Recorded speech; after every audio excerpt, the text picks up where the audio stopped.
चलिए, तो कल हम लोग जो है वो राष्ट्रपति को पूरा कंप्लीट कर लिया, ठीक है। लगभग 3 से 4 लेक्चर हम लोग को लगा था, राष्ट्रपति हम लोग का हो गए हैं, ठीक।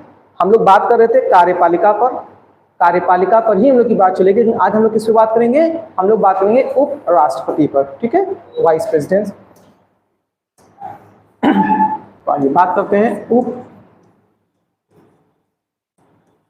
राष्ट्रपति के बारे में। देखिए, अगर हम लोग उपराष्ट्रपति की बात करें तो इनके पद का सॉरी, देखिए इनके जो पद का वो वर्णन है कहां पर है? आर्टिकल 63 में। आर्टिकल 63 के तहत कहा गया है कि भारत में क्या होंगे? उपराष्ट्रपति होंगे, ठीक है। और भारत में ये जो उपराष्ट्रपति का प्रावधान लिया गया है, ये कहां से लिया गया है? ये लिया गया है अमेरिका से, ठीक है। जबकि राष्ट्रपति का प्रावधान कहां से लिया गया है? अभी तो बात किया तभी हम लोगों ने, राष्ट्रपति का ब्रिटेन से, राष्ट्रपति का कंसेप्ट भारत में ब्रिटेन से है, ठीक है, और उपराष्ट्रपति का अमेरिका से। और वहां पर आपने देखा था राष्ट्रपति के जो निर्वाचन विधि की प्रक्रिया है और उन पर जो लगने वाला महाभियोग होता है वो अमेरिका से लिया गया है। जबकि निर्वाचक मंडल कहां से है? आयरलैंड से है, ठीक है। आइए देखिए, अब अगर हम लोग यहां पर वरीयता क्रम में बात करें, वरीयता क्रम में, तो संवैधानिक वरीयता क्रम में क्या है? राष्ट्रपति के बाद दूसरे नंबर पे कौन आता है? उप राष्ट्रपति आते हैं। यानी भारत में जब राष्ट्रपति के प्रावधान को आप देखते हैं तो आपने पढ़ा था ना कि राष्ट्रपति क्या होते हैं? भारत के प्रथम नागरिक होते हैं, और उनके बाद जो दूसरा स्थान प्राप्त होता है वो किसे है? उपराष्ट्रपति को है, ठीक है। अब अगर हम लोग बात करें तो नेक्स्ट आर्टिकल की बात करते हैं, आर्टिकल 64। देखिए अनुच्छेद 64 क्या कहता है? ये कहता है कि भारत में जो उपराष्ट्रपति होंगे, उपराष्ट्रपति ये राज्य सभा के क्या होंगे? पदेन सभापति होंगे। इसका तात्पर्य क्या है? यहाँ पे बताया जा रहा है आर्टिकल 64 के तहत कि राष्ट्रपति जो है, सॉरी, उपराष्ट्रपति जो हैं वो क्या होंगे? राज्यसभा में सभापति का कार्य निर्वहित करेंगे, ठीक है। और इस कार्य के लिए क्या है? ये पद जो है पदेन है, इसका मतलब जो उपराष्ट्रपति बनेगा वही राज्यसभा का सभापति बन जाएगा, ठीक है।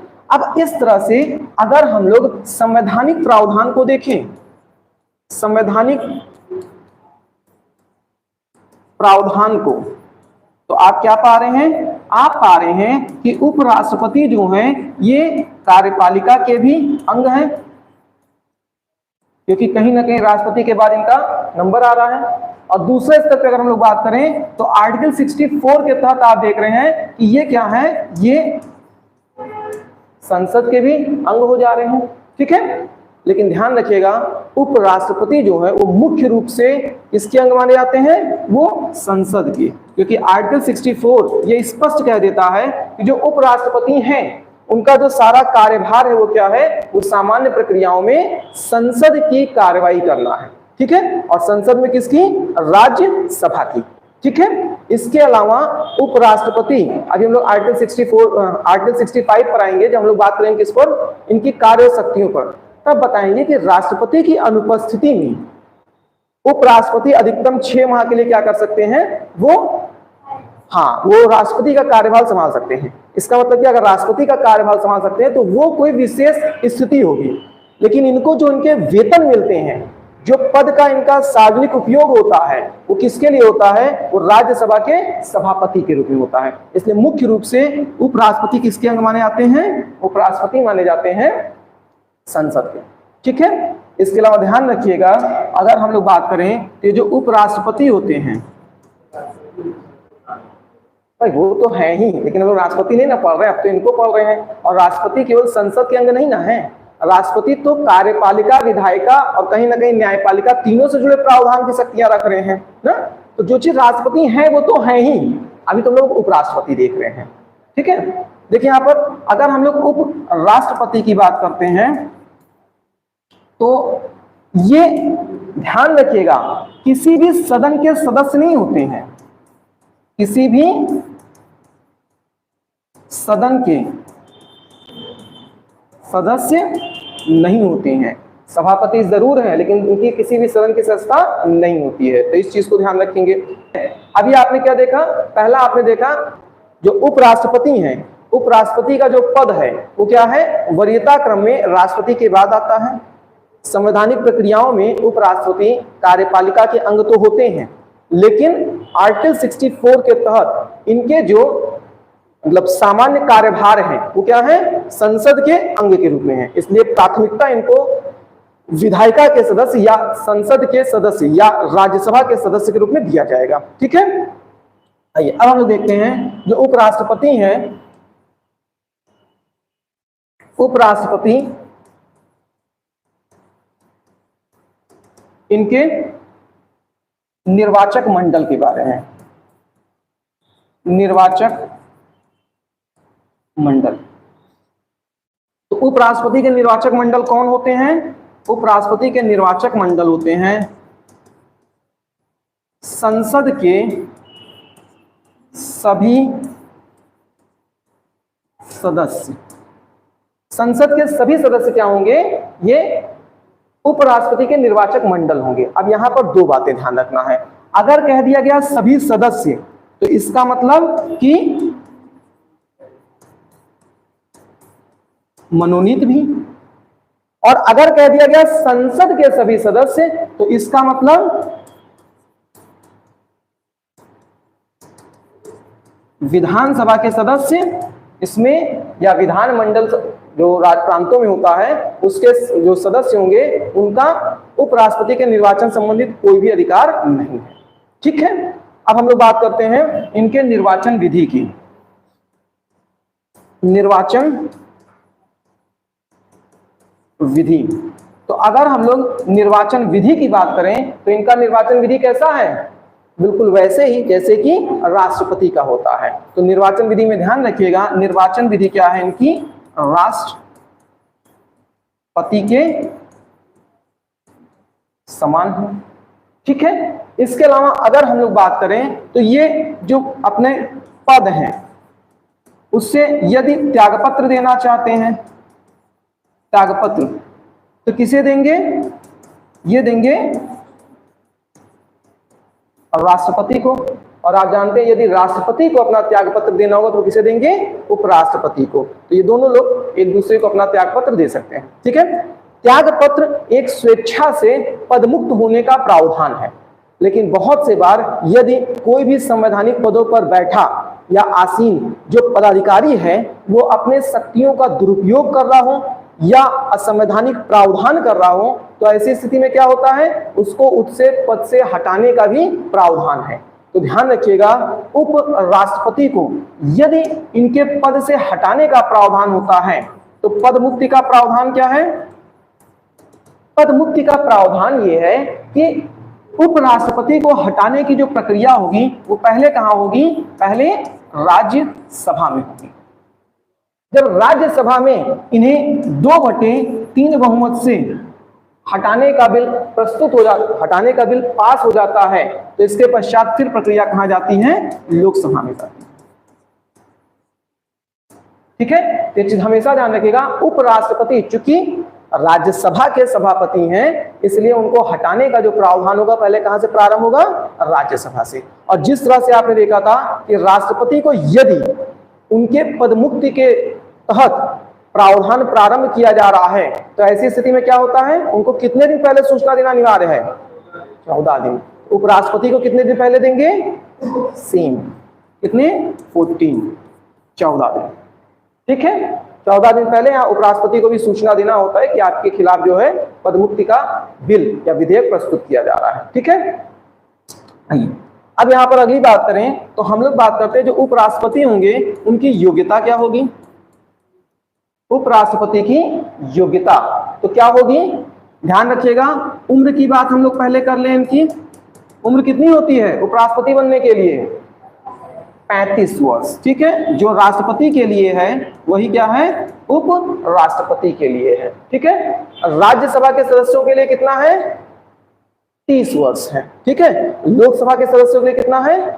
25।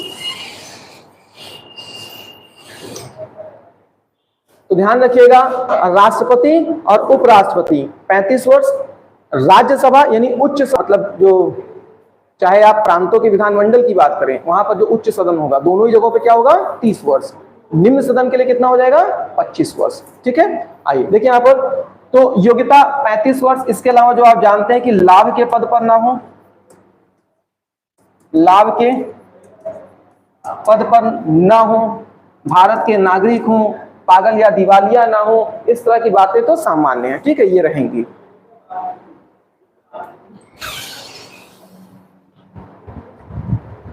इसके अलावा जब हम लोग बात करते हैं कि उपराष्ट्रपति का क्या हो रहा है? निर्वाचन हो रहा है, और निर्वाचन विधि आपने देखा राष्ट्रपति के निर्वाचन विधि के ही समान है। तो आपने देखा था कि प्रत्येक व्यक्ति जो 35 वर्ष की आयु पूर्ण कर चुका हो वो राष्ट्रपति का उम्मीदवार बनकर के चुनाव में खड़ा नहीं हो सकता। क्यों? कम से कम उसे 50 प्रस्तावक और 50 उसमें अनुमोदक होना चाहिए, यानी 50 लोगों ने क्या किया हो? उनको प्रपोज किया हो, अब 50 लोग उनके लिए अप्रूवल भी दे दिए हो, सहमति भी दे दिए हो उस पर। उसी तरह से उपराष्ट्रपति के पद के लिए क्या है? 20 इनके प्रस्तावक होने चाहिए और 20 क्या होने चाहिए? अनुमोदक होने चाहिए। ठीक है, 20 लोग प्रपोज किए हों और 20 लोग क्या हों? अप्रूव कर दिए हों। और ये 20 लोग कौन होंगे? ऐसा थोड़ी ना है कि आप उपराष्ट्रपति का चुनाव लड़ना चाहे तो अपने मोहल्ले में 20 लोग को कहे चलो भाई तुम सहमति दे दो। कौन होंगे? हाँ, निर्वाचक मंडल के सदस्यों में से। ठीक है, अब देखते हैं हम लोग उपराष्ट्रपति की कार्यवाही शक्तियां।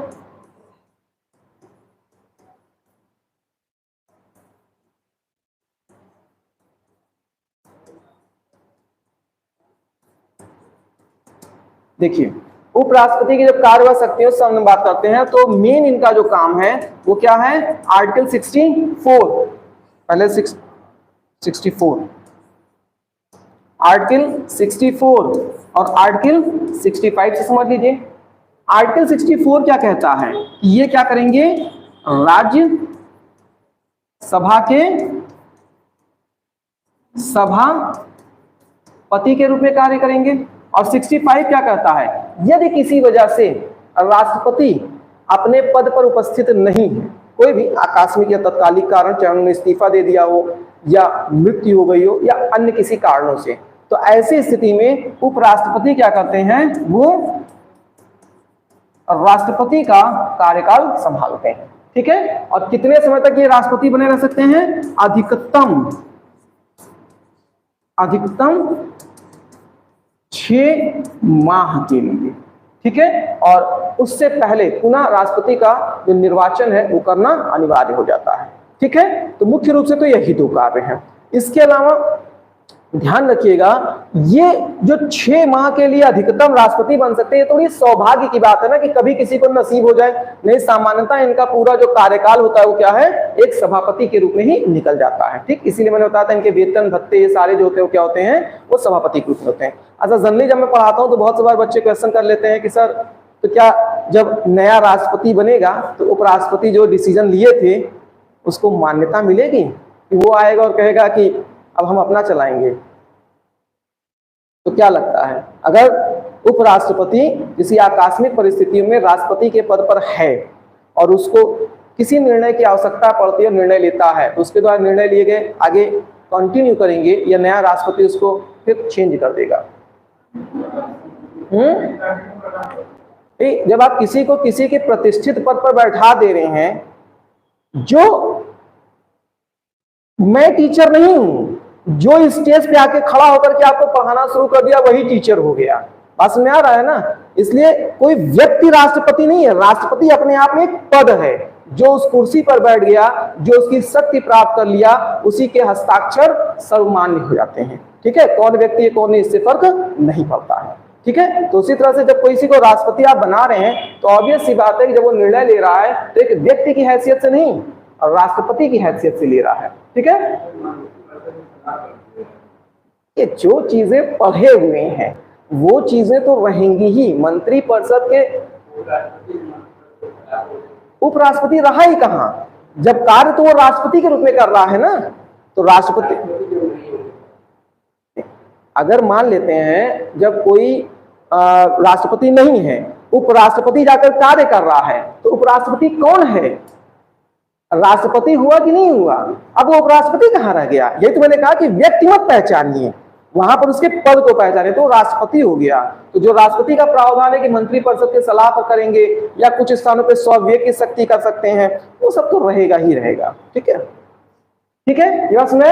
अब देखिए इसके अलावा और क्या होता है। देखिए आर्टिकल 100 अनुच्छेद 100 ये क्या कहता है? देखिए जब सदन में कोई प्रक्रिया चल रही होती है, सदन तो मुख्यतः ये राज्यसभा को देखते हैं, तो ऐसे में इनको जो है वो मतदान करने का अधिकार नहीं है, मतदान का अधिकार नहीं है। यानी आप कह सकते हैं कि प्रथम मत नहीं कर सकते हैं, प्रथम मतदान नहीं कर सकते हैं। क्यों नहीं कर सकते? क्योंकि ये सदन के सदस्य नहीं है। लेकिन यदि सदन की प्रक्रिया में 50-50 का मामला हो जाए, 50-50% का, तो ऐसी स्थिति में आर्टिकल 100 उपराष्ट्रपति को शक्ति प्रदान करता है कि वो क्या कर सकते हैं, वो निर्णायक मत ले सकते हैं। ठीक है, तो इस विशेष स्थिति में क्या होगा, यहां पर ये जो है मत करेंगे। ठीक है, लेकिन ध्यान रखिएगा ये प्रथम मत जो है, ये प्रथम मत सामान्यतः हम लोग लोकसभा के अध्यक्ष के लिए प्रयोग करते हैं, क्योंकि उनका मत का अधिकार है। और यहां पर क्या है, जो सभापति उनका मत का अधिकार है ही नहीं। इसलिए नहीं है क्योंकि वो सदन के सदस्य नहीं है। ठीक है, तो बस इतना ध्यान रखिएगा कि उनको निर्णायक स्थितियों में मतदान करने का अधिकार है, सामान्यतः उनका अधिकार कोई नहीं है। ठीक, इसके अलावा देखिए आर्टिकल 71, आर्टिकल 71 क्या कहता है, इसको पीछे आप लोगों ने पढ़ा है।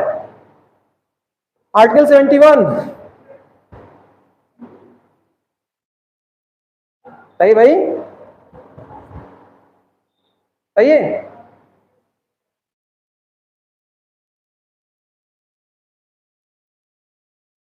अब लोग मेंटोस खा के नहीं आए क्या? दिमाग की बत्ती नहीं जल रही है? कुछ लोग बिजली कनेक्शन कभी लिए ही नहीं है, तो उनका दिमाग की बत्ती वैसे नहीं जलेगी ना। नोट्स पलटे ही नहीं होंगे तो कहां पर क्या था, तो उससे पढ़ा ही नहीं है, तो दिमाग की बत्ती जलने की संभावना ही नहीं है। आर्टिकल 71 में हम लोगों ने बात किया था कि यदि राष्ट्रपति के निर्वाचन संबंधित किसी को भी, चाहे वो उम्मीदवार हो और चाहे वो निर्वाचक मंडल हो, आपत्ति होती है, तो ऐसी स्थिति में क्या होगा? ऐसी स्थिति में इसे न्यायालय में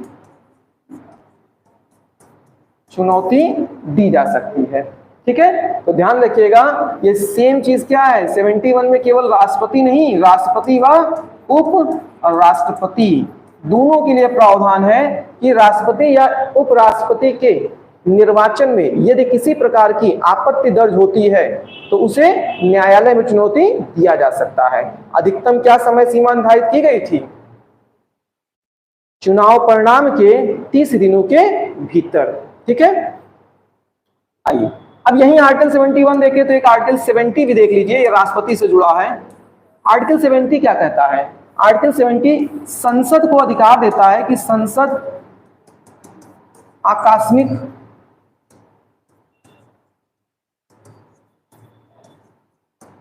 स्थिति में राष्ट्रपति के लिए किसी भी ऐसे उपबंध का प्रावधान कर सकता है जो उनके कार्यों के निर्वहन के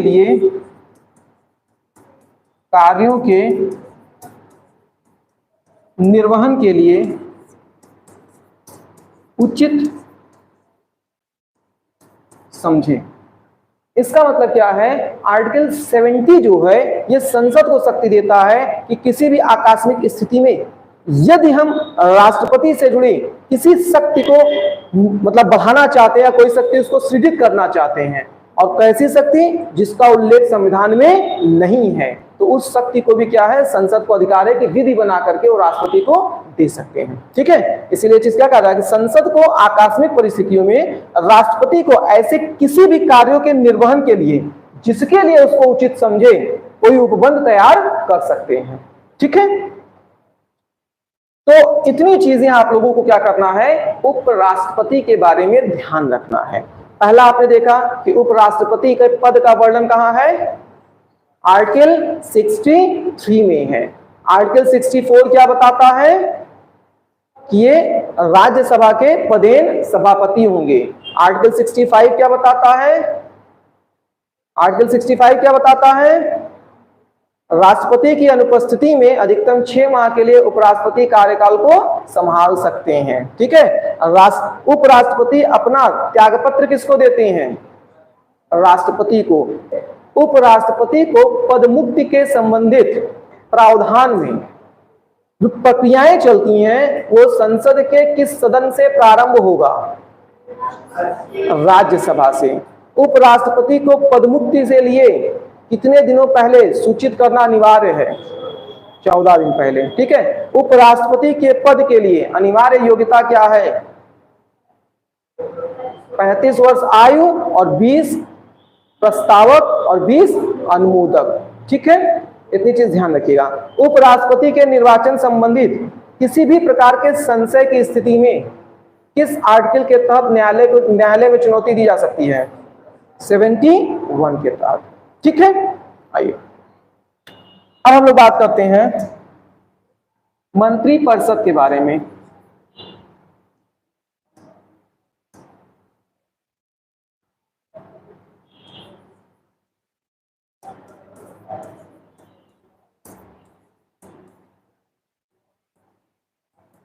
मंत्रिपरिषद, ठीक है, आइए देखते हुए मंत्रिपरिषद क्या होता है। आर्टिकल 74, ध्यान रखिएगा, आर्टिकल 74 मंत्रिपरिषद के बारे में बताता है और यही क्या करता है, प्रधानमंत्री के बारे में बताता है। दोनों के लिए कंफ्यूज मत होइएगा, भाषा पर ध्यान दीजिए। क्या कह रहा है, आर्टिकल 74 कहता है कि राष्ट्रपति की सहायता व सुझाव के लिए एक मंत्री परिषद होगा जिसका प्रमुख प्रधानमंत्री होगा।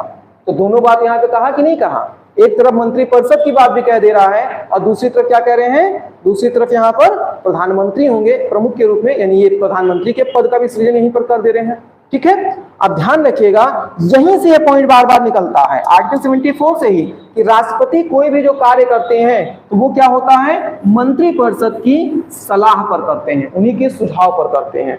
हाँ, और क्यों करते हैं, तो चूंकि राष्ट्रपति अकेले सारा कार्य तो संभाल नहीं सकता। जैसे आप राजतंत्रात्मक शासन व्यवस्था में देखते थे कि राजा अकेले तो सारा कार्य करेगा नहीं, इसलिए उसके क्या होते थे, अधिकारीगण होते थे।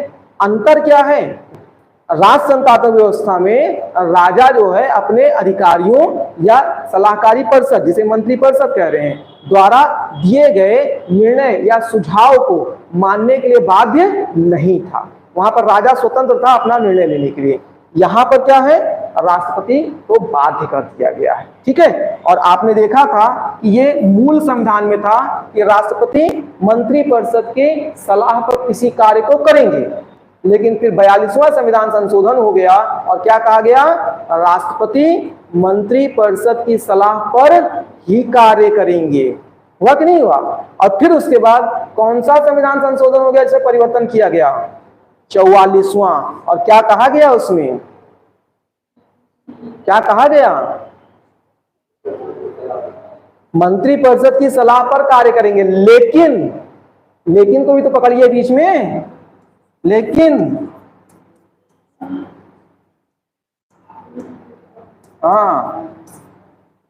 पुनर्विचार के लिए भेज सकते हैं, और एक बार पुनर्विचार के लिए भेजने के पश्चात यदि पुनः मंत्रिपरिषद द्वारा उस प्रस्ताव को इनके सामने लाया जाता है, तब उसको मानना इनके लिए अनिवार्य हो जाता है। ठीक है, तो 74 में 3 बातें हैं। राष्ट्रपति की सहायता और सुझाव के लिए कौन है? मंत्रिपरिषद है। मंत्रिपरिषद का प्रमुख कौन है? प्रधानमंत्री है। पीएम मोदी नहीं, हमेशा मोदी नहीं रहेंगे भाई, है। देखिए, तो तीसरी चीज क्या कहा जा रहा है? मंत्रिपरिषद की सलाह जो होगी वो राष्ट्रपति पुनर्विचार के लिए एक बार भेज सकते हैं। ये 3 पॉइंट यहां ध्यान रखिएगा। ठीक है, अब देखिए आर्टिकल 75 क्या कहता है। आर्टिकल 75, तो आर्टिकल 75 कहता है नियुक्ति के बारे में। अब नियुक्ति किसकी करना है? तो भाई दोनों तरफ से करिए ना, प्रधानमंत्री की भी करिए और मंत्रिपरिषद के सदस्यों की भी कर लीजिए। ठीक है, तो अब ये यहाँ पे क्या कह रहे हैं? आर्टिकल 75 कहता है कि राष्ट्रपति जो हैं, राष्ट्रपति वो क्या करेंगे?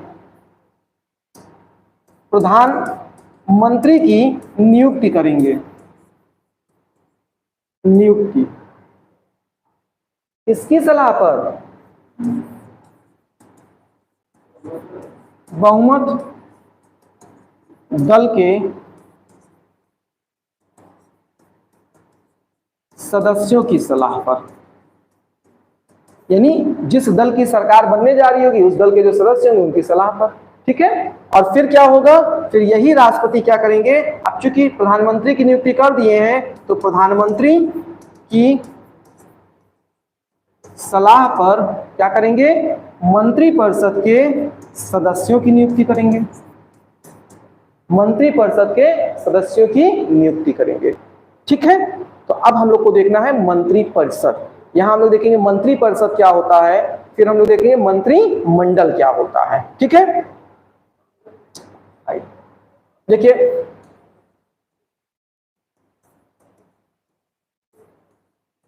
मंत्रिपरिषद सरल शब्दों में कहें तो जितने भी मंत्री होते हैं उन सभी मंत्रियों का समूह ही क्या कहलाता है? मंत्रिपरिषद।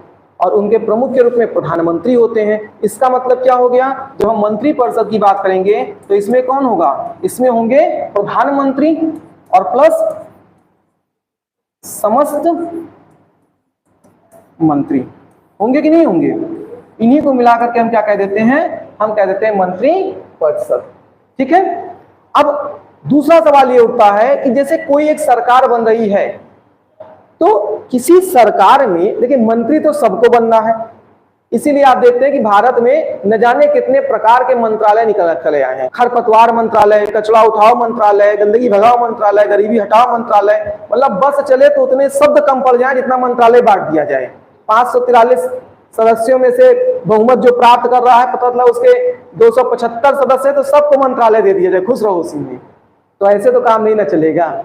इसलिए फिर क्या हुआ, जब देखा गया कि इस तरह से बेवजह सबको संतुष्ट करने के लिए और खास तौर से जो संगठन की सरकार बनती है, जिसे गठबंधन की सरकार कह रहे हैं, क्योंकि जितने भी दलों को आप जोड़ेंगे अपने साथ सबको मंत्रालय देना पड़ता है और वो चाहेंगे सभी सदस्यों को मंत्रालय देना पड़ जाए, तो ऐसी स्थिति में क्या होगा? ऐसी स्थिति में फिर एक संविधान संशोधन कर दिया गया। क्या संविधान संशोधन किया गया?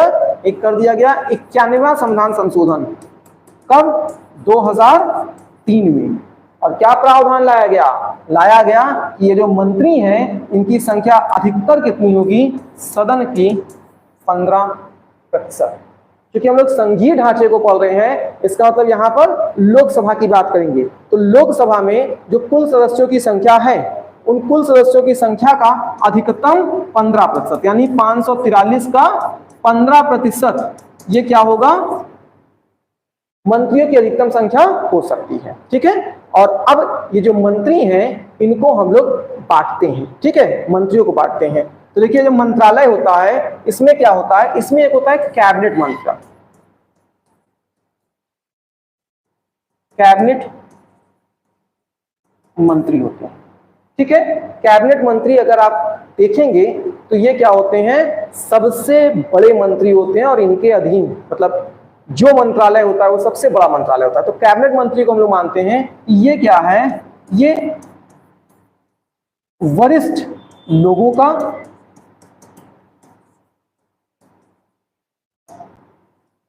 महत्वपूर्ण मंत्रालय है। वरिष्ठ का मतलब कि जो सरकार में सबसे पावरफुल लोग होंगे, सबसे शक्तिशाली लोग होंगे, उनको कैबिनेट मंत्री का दर्जा दिया जाता है। ठीक है, अच्छा ये ध्यान रखिएगा, इसकी कोई संख्या नहीं फिक्स है। जब सरकार गठन करती है तो वो बताती है कि हाँ हम इस मंत्रालय को जो है कैबिनेट मंत्रालय के अंतर्गत रख रहे हैं। ठीक है, लेकिन सामान्यतः आप क्या देखेंगे, तो सामान्यतः आप इसमें देखेंगे कि आएंगे, जैसे हम कहें विदेश मंत्री,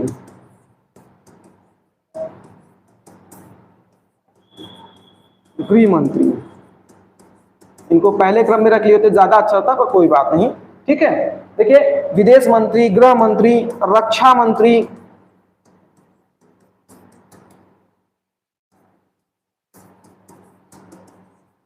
वित्त मंत्री,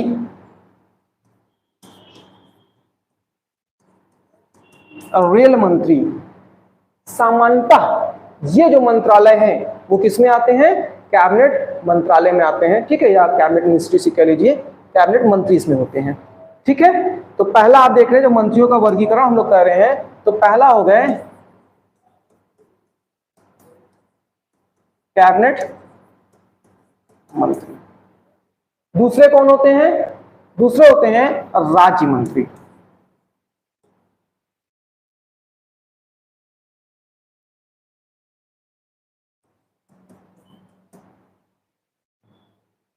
राज्य मंत्री कौन होते हैं, हाँ दो प्रकार के होते हैं ना, एक इसमें होते हैं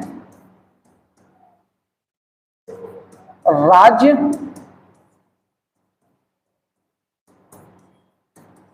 कैबिनेट मंत्री और दूसरे होते हैं स्वतंत्र मंत्री।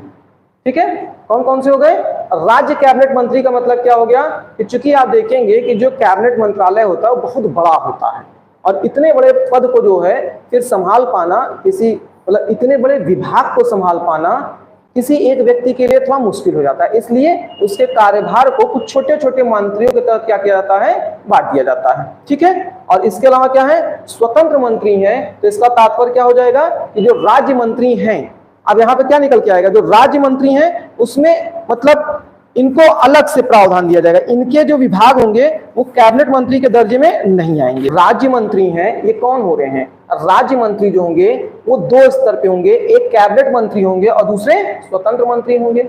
जो राज्य मंत्री होंगे वो दो स्तर पे कैसे है, तो एक राज्य कैबिनेट मंत्री हैं और ये कैबिनेट मंत्री के ही सहायक होंगे, और दूसरे क्या है, स्वतंत्र मंत्री हैं, यानी इनका जो मंत्रालय होगा वो क्या होगा, वो कैबिनेट मंत्रालय के अधीन नहीं होगा, ये स्वतंत्र मंत्रालय होगा। और वरीयता क्रम में क्या है, ये कैबिनेट मंत्री के बाद दूसरे स्तर पे आने वाले मंत्रालय होता है या मंत्री होते हैं, कौन, राज्य मंत्री। और तीसरे कौन होंगे, तीसरे हो जाएंगे उप मंत्री,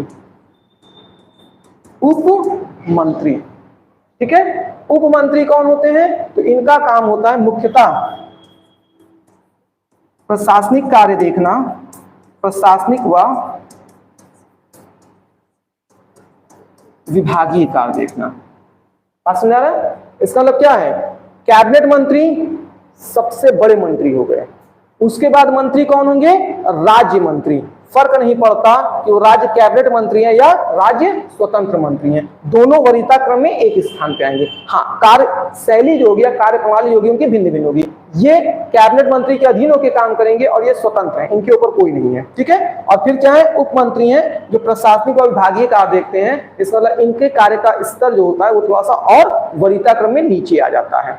ठीक है, अब यहाँ पे ध्यान रखिए, अब आपने एक शब्द सुना जिसे आप कहते हैं मंत्री परिषद, और दूसरा आप सुनते हैं जिसे कहते हैं मंत्री मंडल। अब इसे ध्यान समझ लीजिए। ठीक है, अक्सर लोग इस चीज को लेकर कंफ्यूज रहते हैं। देखिए मंत्री परिषद क्या है, जब हम प्रधानमंत्री की बात करते हैं और समस्त मंत्री की बात करते हैं। समस्त मंत्री का मतलब, अब इसमें तीनों प्रकार के मंत्री को आप जोड़ लीजिए। ये तीन प्रकार के कौन कौन से हैं? तो एक आपने देखा कैबिनेट मंत्री हो गए, दूसरा आपने देखा राज्य मंत्री हो गए, और तीसरा आपने देखा उप मंत्री हो गए, उप मंत्री। ठीक है, जब हम प्रधानमंत्री और सभी मंत्रियों के समूह को देखते हैं तो ये क्या होते हैं? ये सदस्य जो होते हैं मंत्रिपरिषद के सदस्य होते हैं। जबकि जब हम प्रधानमंत्री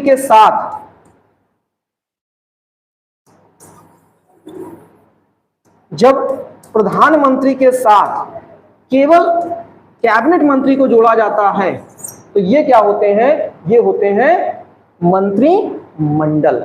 बात समझे? इसका मतलब प्रधानमंत्री और जो प्रमुख मंत्री हैं उनको जब जोड़ा जाता है तो होते हैं मंत्रिमंडल। अब आप हमको बताइए बड़ी संरचना कौन सी होगी? बड़ी संरचना कौन सी होगी? ये होगी या ये होगी? भाई जितने भी मतलब मंत्रिमंडल जो है, क्या वो मंत्रिपरिषद के अंतर्गत नहीं आ रहा है? आएगा कि नहीं आएगा? अब मंत्रिमंडल जो उसमें सदस्यों की संख्या कम है कि नहीं है, तो इसका मतलब क्या है? ये हो गया आपका मंत्रिमंडल और ये आपका हो गया मंत्री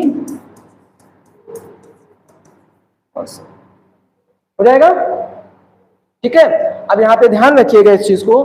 देखिए, कहने के लिए इनकी संरचना छोटी होती है, सदस्यों की संख्या यहां कम होती है, लेकिन शक्ति के रूप में सरकार का जो कोर होता है, केंद्र बिंदु होता है, वो कौन होते हैं? वो यही होते हैं। सरकार की सारी नीतियां जो चलती हैं वो इसी मंत्रिमंडल से चलता है। इसीलिए आप अक्सर सुनते हैं जब बड़ी मीटिंग होती है तो ना मंत्रिमंडल की बैठक चल रही है। ठीक है, अब यहाँ पर वापस आ जाते हैं और एक पॉइंट ध्यान दीजिए। हम लोगों ने पीछे बात किया था तो मैंने आपको बताया था कि ये जो मंत्रिमंडल शब्द है, मंत्रिमंडल शब्द है, इसका उल्लेख संविधान में सिर्फ एक जगह है। कहां पर है? कहां पर है? बता ना, 44वां संविधान संशोधन हुआ। कब हुआ? 1978 में। किसके संदर्भ में? आर्टिकल 352 राष्ट्रीय आपात के संदर्भ में। और क्या कहा गया कि राष्ट्रपति राष्ट्रीय आपात की घोषणा केवल मंत्रिमंडल के कैसी स्थिति में? लिखित सलाह पर ही कर सकते हैं। अब बात समझ में आ रही है आपको क्यों वहां पर मंत्रिमंडल शब्द का प्रयोग किया गया? क्योंकि मंत्रिपरिषद बहुत ज्यादा लोग होते हैं और यहां पर इस प्रकार के निर्णय के लिए कुछ प्रमुख सदस्य, एक के पास शक्ति ना हो, तानाशाही ना हो, लेकिन कुछ प्रमुख सदस्य जो है वो सामूहिक जो वैचारिक निर्णय होगा, यानी आपस में एक दूसरे से विचार व्यक्त करते हुए उसके आधार पर निर्णय ले सकते हैं। ठीक है, क्लियर की चीजें? Any problem? ठीक, तो अब देखिए यहां पर क्या है, जो अभी तक आप लोगों ने बात किया तो पूरी तरह से हम लोगों ने दो स्तर पे बात किया। एक क्या देखा? एक हम लोगों ने आज बात किया उपराष्ट्रपति के बारे में, और दूसरा हम लोगों ने क्या बात किया? मंत्री परिषद के बारे में और मंत्रिमंडल के बारे में। ठीक है, अब हम लोग यहां पर मुख्य रूप से प्रधानमंत्री को देख लेते हैं। तो आइए प्रधानमंत्री जी की बात कर लेते हैं। तो एक बात तो आपने समझ लिया कि इनका जो पद है, देखिए जो प्रधानमंत्री हैं इनके पद का वर्णन कहां है? पद का वर्णन 74 में है। और जो इनकी नियुक्ति है, नियुक्ति, इस नियुक्ति का प्रावधान कहां है? 75 में है। ठीक है, अब हम लोग थोड़ा सा देख लेते हैं प्रधानमंत्री की कार्य व शक्तियां क्या हैं। कार्य व शक्तियां, जब प्रधानमंत्री की कार्य शक्तियों की बात करते हैं तो इसको लेकर के पुनः दो आर्टिकल ध्यान में रखिए, एक 77 और दूसरा 78। ठीक है, देखिए 77 में क्या है? आर्टिकल 77 ये क्या कहता है? ये कहता है कि प्रधानमंत्री का कार्य क्या है? भारत सरकार का संचालन करना। लेकिन ध्यान रखिएगा, ये जो भारत सरकार का संचालन कर रहे हैं इसमें जो समस्त कार्य का संचालन होगा वो किसके नाम से होगा? राष्ट्रपति के नाम से होगा।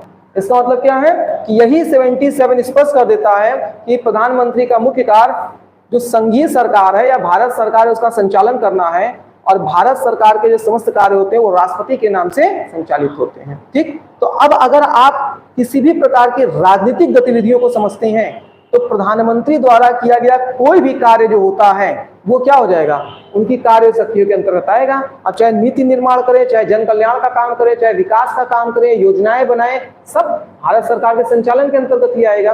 ठीक है, विदेश नीति की बात भी करें, कुछ भी करें आप, यही सब उनके अंतर्गत आ जाएगा। ये जरूर है कि उसके लिए मंत्रालय बटे हुए हैं और सबके सहमति से कार्य आगे बढ़ते हैं। ठीक है, अब आर्टिकल 78 क्या कहता है? इतने आराम से प्रधानमंत्री को स्वतंत्र नहीं छोड़ा गया है।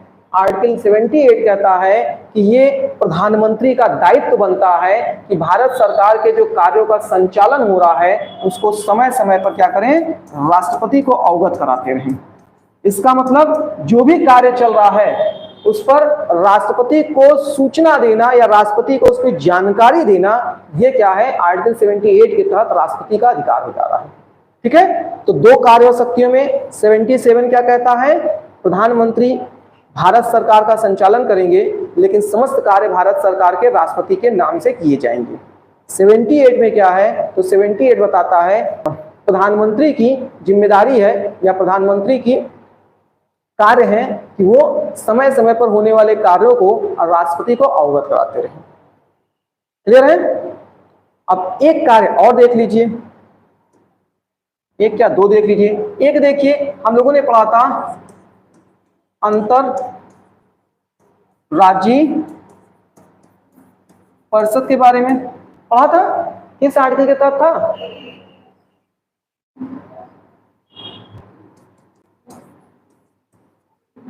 दो 263 के तहत था ना। देखिए, तो जो अंतरराज्यीय परिषद की बात हम लोग कर रहे थे, मैंने आपको राष्ट्रपति की क्लास बताया था कि इसका गठन राष्ट्रपति करते हैं। ठीक है, लेकिन इसकी अध्यक्षता कौन करता है? पदेन पद है, पदेन पद, अध्यक्षता कौन करेगा? प्रधानमंत्री करेंगे। और इसमें होता क्या है, प्रधानमंत्री व समस्त मुख्यमंत्री, प्रधानमंत्री व समस्त मुख्यमंत्री, समस्त मुख्यमंत्री शब्द का प्रयोग इसलिए कर रहा हूं क्योंकि विधानसभा के जितने भी आप देखते हैं व्यवस्थाएं हैं, जैसे राज्यों की बात करें, प्रत्येक राज्य में भाई विधानसभा होता है तो मुख्यमंत्री होते हैं, लेकिन केंद्र शासित राज्यों की बात करें तो जिन केंद्र शासित राज्यों में विधानसभा होगी वहां के भी मुख्यमंत्री होंगे कि नहीं होंगे, और वो सभी लोग मिलकर क्या करते हैं, अंतरराज्यीय परिषद के सदस्य होते हैं। ठीक है, इसके अलावा एक चीज और क्या ध्यान रखना है कि जो प्रधानमंत्री होते हैं वो क्या होते हैं, नीति आयोग के भी अध्यक्ष होते हैं। नीति आयोग के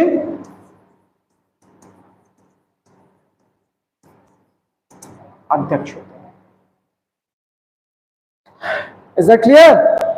अब यहां पर जाकर के आपका क्या होता है, संघीय कार्यपालिका समाप्त होती है। क्योंकि संघीय कार्यपालिका में आपने क्या देखा, तो आपने राष्ट्रपति को देखा, आपने उपराष्ट्रपति को देखा, उपराष्ट्रपति को देखा, आपने मंत्री परिषद को देखा, आपने प्रधानमंत्री को देख लिया। ठीक है, एक महान्यायवादी हैं, उनको हम लोग आगे कर लेंगे। ठीक है, एनी प्रॉब्लम?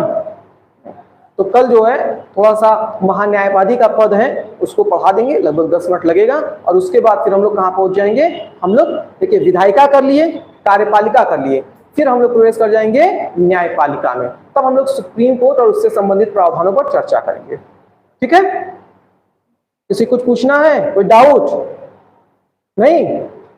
चलिए 5 मिनट कर लिए, स्टार्ट करते हैं।